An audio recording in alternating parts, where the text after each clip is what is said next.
1 Timothy chapter 1, verse 12 to 15. And I thank Christ Jesus our Lord, who has enabled me, because He counted me faithful, putting me into the ministry. Although I was formerly a blasphemer, a persecutor, and an insolent man, but I obtained mercy because I did it ignorantly in unbelief.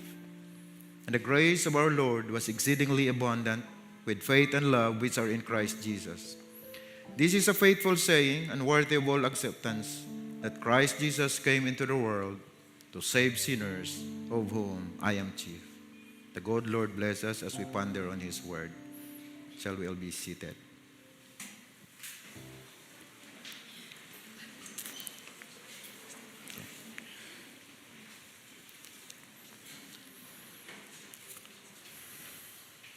Thank you sa atong mga great men sa Davao City Grace Gospel Church. Are you happy na makakita sa mga men nga mag-lead sa atong praise and worship? Nalimot lang ko sa akong gi-share sa exact nga figure, siguro mga 86 or 84% kung ang men, ang mga lalaki sa panimalay mo ay una nga makaila sa Ginoo, 84 or 86% nga madala nila ang whole family. Sa survey, sorry mga women, pero sa inyo mga 13% lang ang posibilidad kung ang women mauna. Kasi one thing that we would consider nga, pasalamatan yun natong Ginoo sa mga men, no? Nga mo stand for the Lord para sa ilang pamilya o para sa atoang church. Congratulations mga igsoon. Ipa-appeal po ko sa sunod.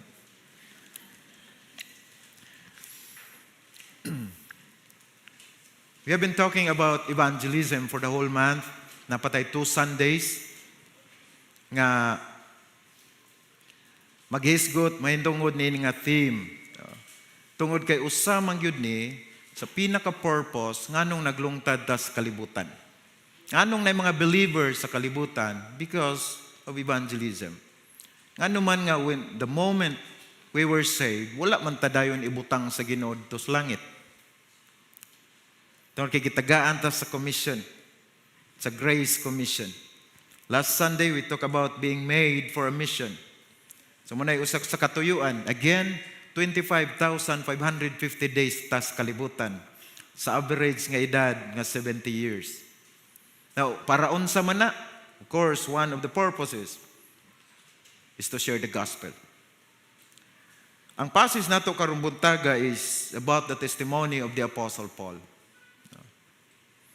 Sa mga powerful nga testimonies nga atong madungog kung magisgot ta og kaluwasan.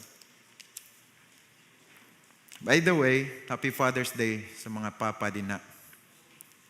Sa mga amahan. Kisabay unang nag-greet sa inyo ha. Karong adlaw. Ang uban karon pa na kay numdum klaro kayo. Happy Father's Day mo tuod no. Happy Father's Day diha. Si Limer, sayo kay namukaw yun. O nag-greet na siyang Happy Father's Day. Akong gibinuangan. Mura man kog papa ni mo anak. Ganun, og tan-awon mi mura gyud kog papa, pero ako naman ang gidawat dugay na. So, ang atong pagkaamahan mga igsoon dili sayon. Sakto? Gamay ra may magyango-yango. Sige na lang, padayon na lang jud ko, to. Tungod kay daghan kay tag yunahuna nga responsibilities. To. Daghan kay tag mga apprehensions. Ang mga amahan na nay protective instinct. Na mananghid lang gani ang anak nga mulakaw kadyot. Daghan na kay mahitabo sa una-una. Una pagtubag, suko na dayon. But you know, ang atong Dios nga amahan, gidescribe nato great in mercy, great in grace.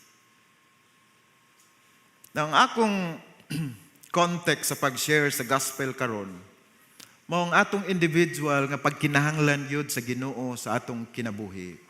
As it was shared by the Apostle Paul in his testimony in 1 Timothy chapter 1 verse 12 to 15. Now, just this week nakakita ko post nga nag-ingon nga a testimony is not the gospel. That is spoken or stated in the context nga daghan na daw kayo mga kasimbahanan nga appeal sa ilang program nga nay mag-testify sa unsang paagi siya naluwas. Ug ang author sa statement ingon siya nga ang imong testimony is not the gospel. Implying nga dili maayo ang pag-share sa testimony. But you know, when I look at the Apostle Paul, siya man gyud ang atong pinaka-example sa grace of God. Siya pod ang naghatag nato sa gitawag Grace Commission. Kay sa iya man gi-reveal sa Ginoo ang commission para sa atong panahon karon. Sa gospel of the grace of God, yet ang iyang testimony mismo, usa ka pamatuod nga bisan ang iyang testimony is the gospel. I'm not saying nga kung giunsa siya o giunsa niya pag-respond sa Ginoo mo iyang gi-promote. But ang gi-promote ni Apostle Paul mo ang gibuhat sa Ginoo sa iyang kinabuhi. Si Pastor Brian, usa sa mga kanabang statements nga ibalik sa kapoy kay tano, luya kay ta, pressured kayo ta, but salamat sa grasya sa Ginoo. So tanaw na to ni, ato ning pamalandungan ang testimony ni Apostle Paul, ug ato pong i-relate dinhi ang atong matag usa ka kaugalingon. Well, ang emphasis nato for the whole church is for us to go out and share the gospel. But this time may I call everyone sa pag-reflect nato sa atong matag usa ka kaugalingon. Nga sa dihang mamalandong tagiunsa ta sa Ginoo pagluwas, ma-encourage po ta sa pag-share niini ngadto sa uban. So tan-aw natong atong matag usa ka kaugalingon. The transforming power of the gospel. The transforming power of the gospel. Why the gospel? No? Unsa may naa din ha di ay? No? Now, the gospel transforms lives. Mubag-o gyud kinabuhi. Amen? Kung pangtan-on ka nako or hangyoon ka nako karon mga maanhi sa tubangan para mag-share sa imong salvation story or sa imong testimony, are you willing? Nangutana ko ana because every time nga natay mga dagkong celebration naman gyud testimony, no? Then ay usa ka igsoon nga di nako malimtan ningon siya nga dili lang ko mo share sa akong testimony, pastor. Ngano man? Walay lami akong story kay wala man ko niagi og pagkadautan. Kung apa magyutong dautan kay ka, then nahimo kang Kristohanon. Oh? Naguna-una ba po mo yung anak? Nga dili makashare. Grabe, pagion lang yung ka sa Ginoo nga, mag-adik-adik ka, badlungon kay ka, unfaithful ka sa asawa, gunsa pa na, then luwason ka, aron na lang yung kay mahayong testimony. Nabukoy classmate sa Bible school, ingon siya, kung gusto sa Ginoo luwason tanan, anong dili po niya i-intervene tanan sama sa yung pag-intervene kang Apostle Paul? Grabe, di ka mo dawat, anang atangan ka din, butahan ka. Daggang kitang mga questions, kung mag-isgot ta sa kaluwasan. But you know, of course, kitang tanan yun makatestify that God is really good. Di ba? God is good. All the time. All the time. God is good. I am a witness. So nabay kausaban ato mga kinabuhi, mga igsoon. Bisag dili kay dautan imong kagahapon sa imong una-una. But we are all guilty beyond any reasonable doubt. We were guilty before we were saved. So wala gyud arang-arang nato sa una. No? Katong magisgot tag arang-arang lang ko kung atong i-compare atong kaugalingon sa atong silingan nga dautan gyud pod kayo. Parehara nas atong kagwapo depende ra nas katapad.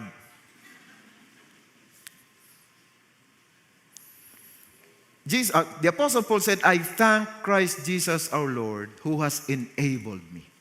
He begins with a statement of gratitude to the Lord.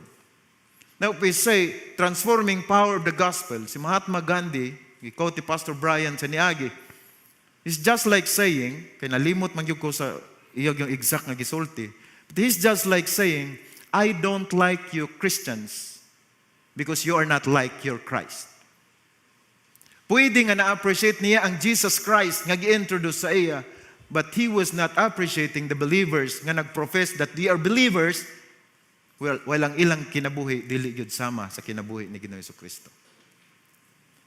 No one is beyond the reach of God's grace. Amen. walay silingan, walay tao nga imong ginauna nga dautan na gyud kaayo nga dili kaya luwason sa grasya sa Ginoo. Sa Bible school, tudluan mi unsaon pag-evangelize.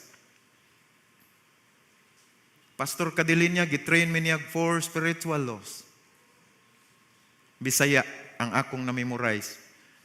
Nakabati ka na ba sa upat ka espirituhanong lagda? Itudloan mi unsaon pag-share, kinahanglan ako'y ballpen na itudlo-tudlo gyud ana. Then gipagawas dayon mi. 2 by 2. Akong kauban yung sa ampo itabrad. Kay mahadlok ra ba ko ani evangelism? Para tagkaisog sa Ginoo.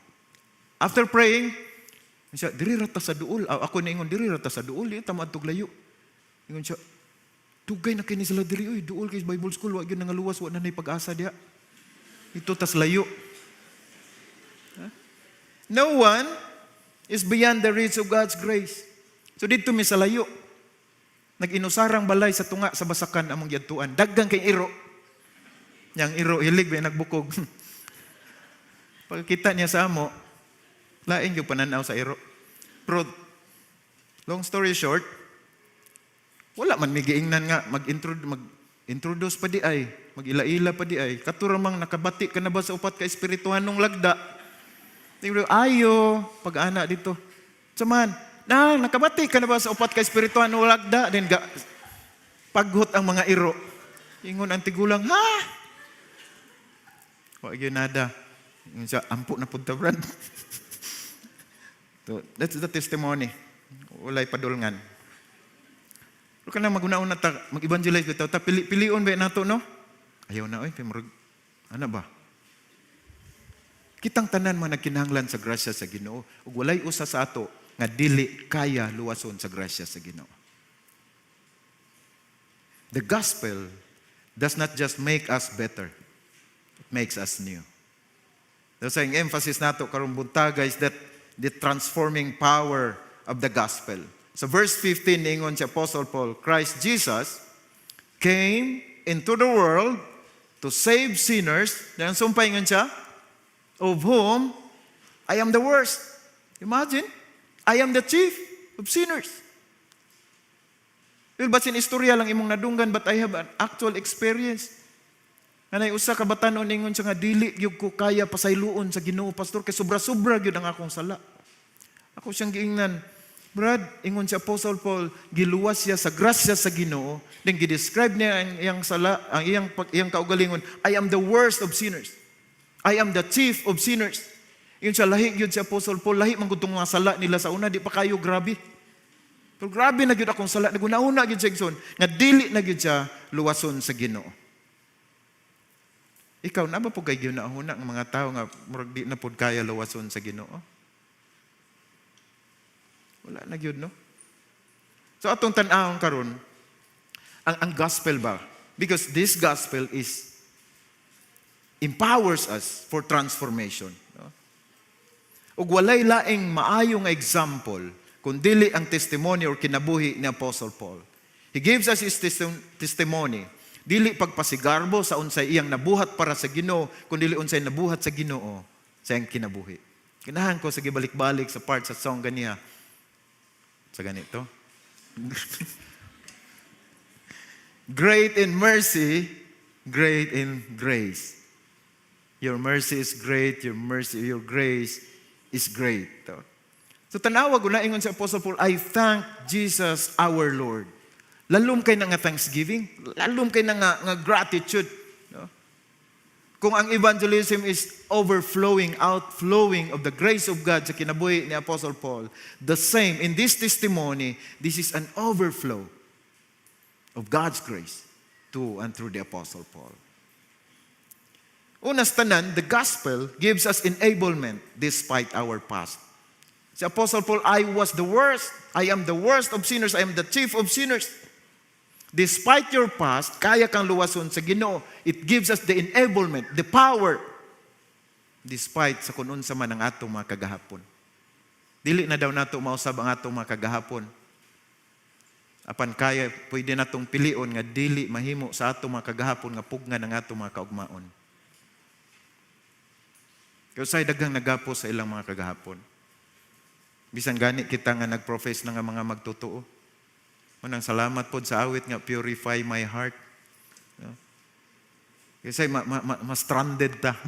Diha nga part. The gospel empowers us despite our past. Nalipay ba tani mga igsoon? Kay kinsa man day sa ato ang dunay nindot kay kagahapon, before we were in Christ, we were worst. We were in our worst. Paul said, I thank Christ Jesus our Lord who has enabled me. Again, the gospel gives us enablement despite our past. He opens with gratitude. I thank Christ Jesus. Si Apostle Paul, kung tanaw nimo ang iyang past, di ni siya parihan namo. Parihan ninyo nga nagtubo sa church, nagikan sa gamay, nag-apil, nag-Sunday school. He was Saul of Tarsus. He was a blasphemer. He was a persecutor. Muna ilaha. Sumapod siguro ni ganahan sa uban nga sundugon nga, apo po na ex-convict sa ta, dahil nahimo, dahil tang anak sa Ginoo, nindot nga testimony. So Paul was once a Saul, yet here he is, not only forgiven, but ang statement niya, enabled, strengthened, empowered, trusted, and appointed by the Lord Jesus Christ. Imagine na. Sinners saved by grace. Pwede na ito kantahon ito gusab sa anniversary. Sinners saved by grace. The gospel redeems your story and uses it for God's glory. So share na ito atong testimony. No? Because your past is not more powerful than God's grace. Dili ta maguna-una nga dili na ta kaya luwason sa Ginoo, di ta maguna-una nga atong silingan dili kayang luwason sa Ginoo. Again, grace is greater than our sins. Another thing nga makita nato diya sa verse 13, the gospel gives us favor even for the worst of us.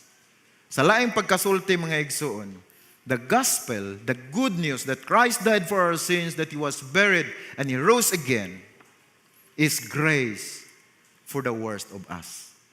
Sa pinakangilad nga bahin sa imong pagkaikaw, the gospel gives us favor. Because grace is unmerited favor. Look at your past. Hinumdumi ang imong pagka-self-righteous kung dili manggaling ka ex-convict. Kung dili manggaling ka drug addict, tanawa ang imong pagka-judgmental. It's the same. Atubangan sa Ginoo, we fall short of the glory of God. But then, here comes the gospel, nga gipaboran yun ta, though we do not deserve. Di ba, ang kalainan sa grace of mercy is that, sa gani? Mercy is not receiving what we deserve. While grace is receiving what we do not deserve.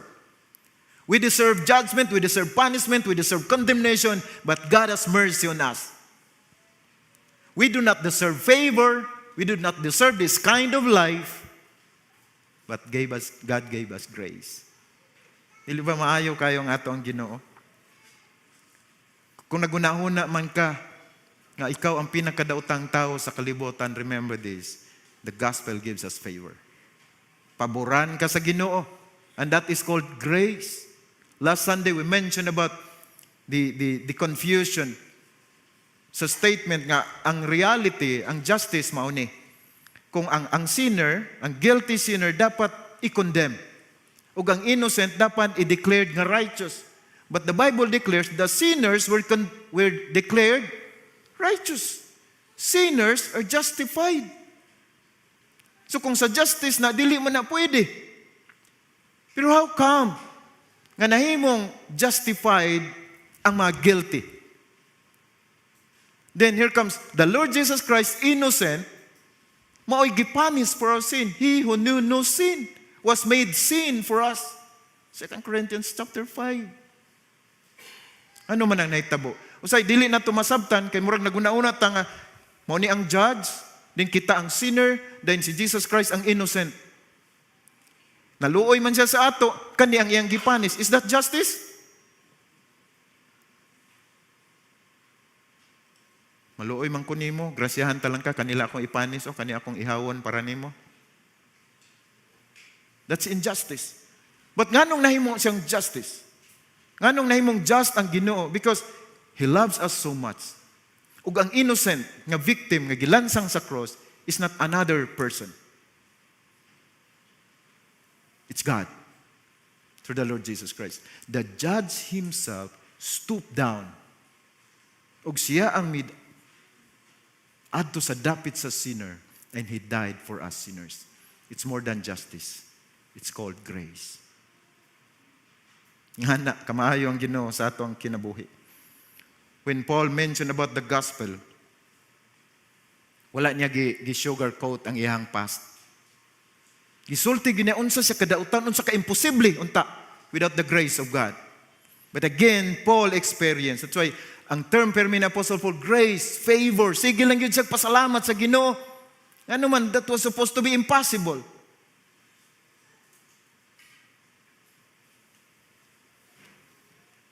Iyon siya, I was shown mercy. I obtained mercy. Verse 13. Although I was formerly a blasphemer, a persecutor, and an insolent man, but I obtained mercy because I did it ignorantly in unbelief. That was not an excuse. Because when Paul said, I was a blasphemer, I was a persecutor, he was religious at the time. Nga naguna-una siya nga maayo ang iyang gibuhat. That was not an excuse when he said, I did it ignorantly. That does mean, ngayon siya, abinakog maayo to.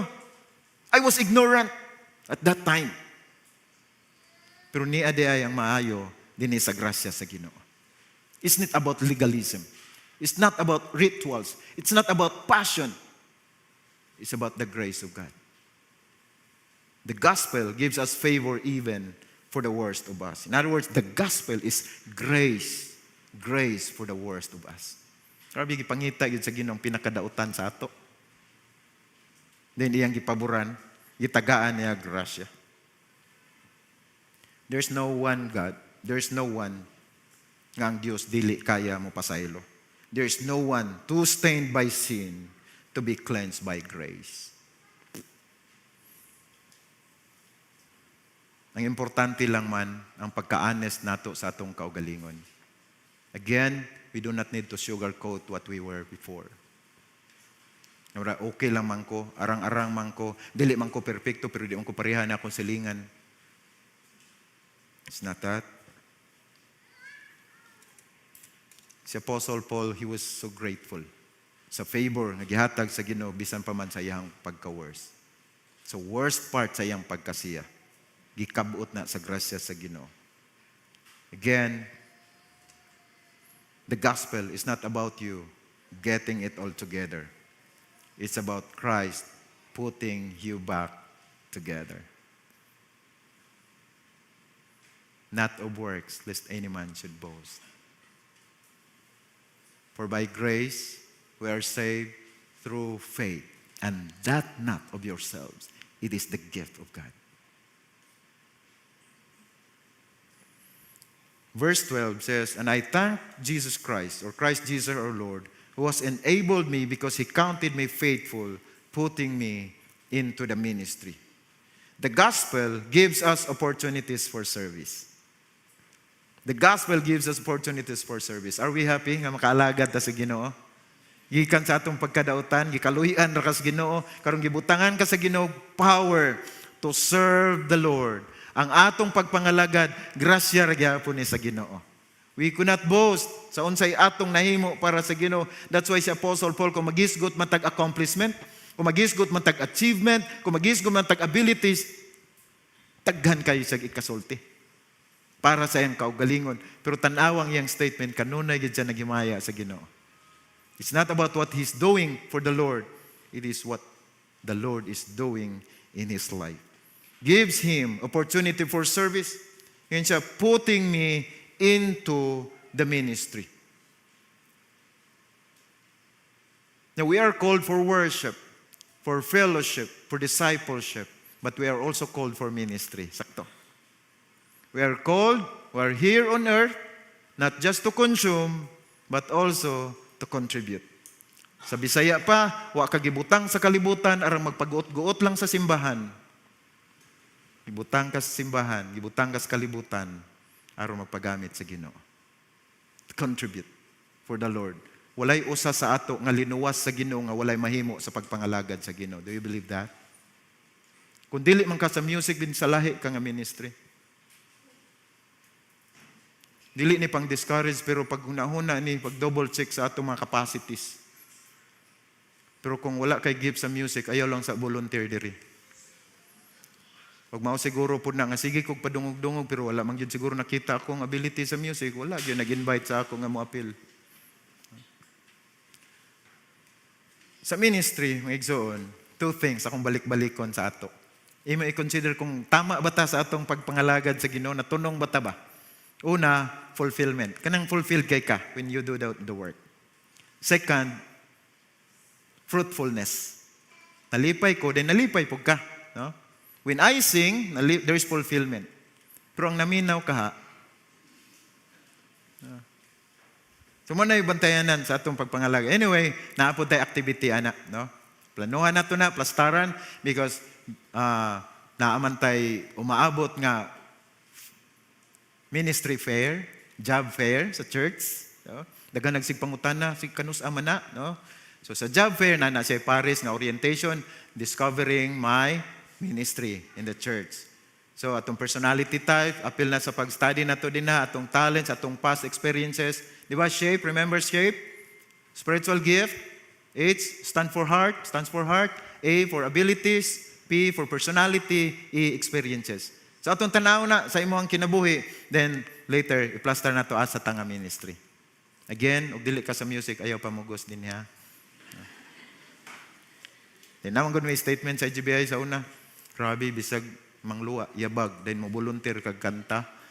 So manang nalipay ko diri kay dili per family ang special number ba. Oh, unsa na lang yun tong walay talent sa music. Pero wala pa man nadawat no nga ang special number pwede pod sayaw no. Or shadow boxing sa mga martial artist. Mao may talent, di ba? Oh. Pero masuko siguro ang church board ato na i-promote nga shadow boxing na pod special number. Naman ko'y maingon ba? Kanumdum lang ko. Kanang, basta lang yun makapangalagad niya. Dili pod tunong kaayo, dili pod sa nindot tanahon. Mga igsoon mo, halad kog awit. Aya lang nagpaminaw akong tingog. Pamalandungi lang ang mensahe. Di akong suggestion, ayaw na lagkanta. Di mangyapon ni mo ipapaminaw. Tagain lang may kopya kaya mong pamalandungan. More ba na atong rason permi, no? Na, para man ni sa Ginoo. Para sa Ginoo, katong the best, di ba? So, ako naingon nga, ambot sa una ko na pag-justify nga, kung yabag ka, pakantahon mangyapon tas Ginoo, no? Dili lang palidiron. Basig dagang may ubos sa ako, anino, pero maramang gani ako ang joke about sa ministry. Yeah. Kinamdum atong babae nga sa music team. Nga, passion man yun niya ang music. Ingon ang mga tao, Pastor, anong napil na sa music team? Perti mo na yabaga. Pastor, ako'y bahala. Igsoon, i-promote ka Sunday School Superintendent. Kuhaon ka na ko sa music, ingon dahin siya, Pastor, ang akong passion, music yun. Saon na lang na nimo. No? So, siguro na po tayo mga honest assessment, pero so far ha, wala ko'y ginapadungog-dungugan sa music team ha. Kay basig tangtangon mo, i-promote mo Sunday School Superintendent, ako na inyong pasanginlan nga, yung hungan yun na yung pastor ba? Nga ipapromote ko, or matangtang lang yung ko diri, wala yun. We all appreciate our musicians here. Honestly, nalipay yun ta, no? Ako honestly ha, dili ko paboran ng kanang men, women, o yung people. Kaya what if, ano ba? Pero sa akong na-observe, maayo man yun. No? Naman kita mga musicians sa tanan nga department. Palakpakan na itong ginawa ng talent, gihatag sa Ginoo sa Davao City. No? Pero dili man din na mo akong message yung karong buntaga. No?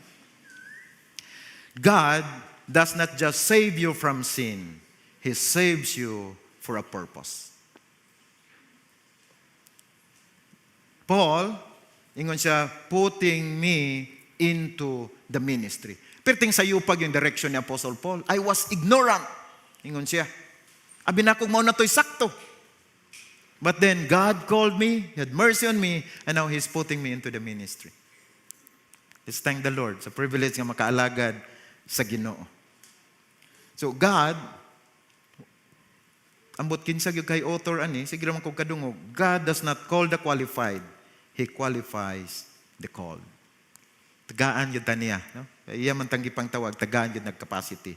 Number 4, the gospel gives declaration that no one is beyond hope. No one is beyond hope.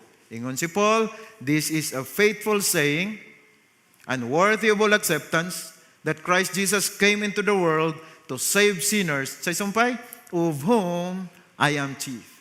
Wa naging makalabaw siguro ana, no? Sa iyang pagkamakasasala, but God saved Saul of Tarsus. The gospel declares no one is beyond hope. Paul says, here is a trustworthy saying that deserves full acceptance. Deserves full acceptance. Christ Jesus came into the world to save sinners, of whom I am the worst. Sinners na, siya pa gyud ang worst. I am the worst one God could have saved. And He still saved me. So pwede ra gyud unta nga di lang ko luwason sa Ginoo. Katurang mga di kayo dautan, no? Anong giluwas sa Ginoo? Gusto sa Ginoo mahimong pattern si Apostle Paul. Nga bisan unsa ta ka makasasala, kaya gito ang luwason sa grasya sa Ginoo. Ano ato ibutang gyud sa atong huna-huna. So that you and I would never think we're too far gone. Murag layo na gyud ta sa Ginoo.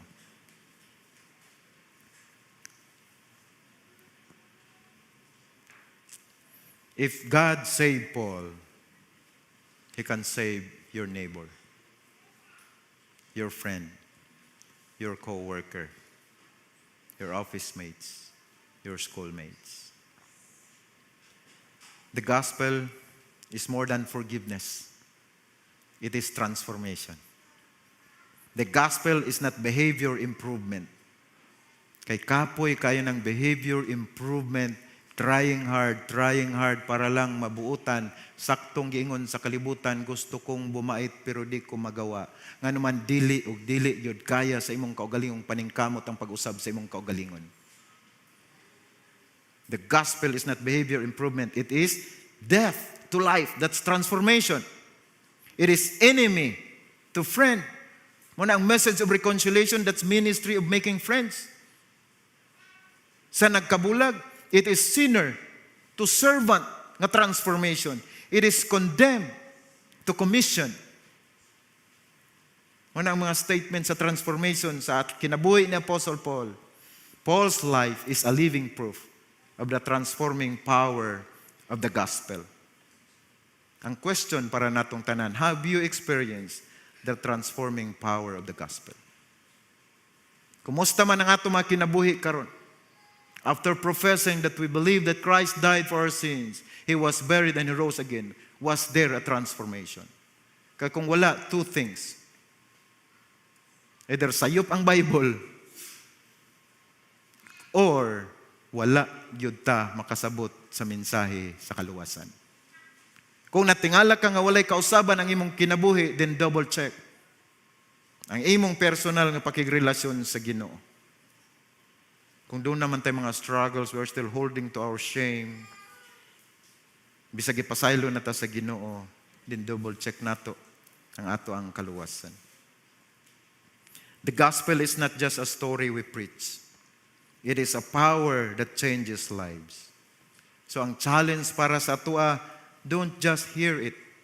Don't just admire it. Let it transform you. There was a story nga ako na pong na-share sa inyo.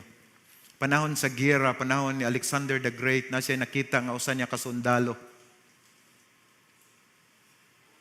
nga nahadlok. Iyang gidol, unsay imong gibati? Ingon siya, nahadlok ko, sir. Nahadlok ko. Ingon siya, unsay imong ngalan? Ingon ang iyang sundalo, Alexander. Ingon si Alexander the Great, pariha tag ngalan. But dili maayo paminaon nga Alexander imong ngalan, din talawan ka. Dili pwede magkuyog ang talawan ug ang ngalan nga Alexander. You have two choices. If you want the name Alexander, magmaisugon ka. Diningon siya, kung gusto ka magpabilin, if you choose sa pagpabilin sa imong pagkatalawan, ilisi imong ngalan. Maigsoon, we are called Christians because we have Christ in our lives. Pero kung ang atong kinabuhi bitaw sa lawayon, mga igsoon, we are bringing the name of Christ. Kung wala manggali transformation, two things na itong ipilion. Dili pwede ang walay kausaban nga kinabuhi o ang Christianity. Kung gusto ta magpabilin sa ngalan nga Kristohanon, just using from the story. Kung gusto ta magpabilin ang ngalan nga Kristohanon, then kinahanglan ay kausaban sa atong kinabuhi.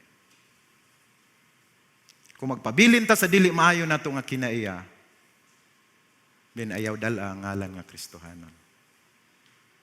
Again, God's grace is greater than our sins. Let's bow down our heads and talk to the Lord right now.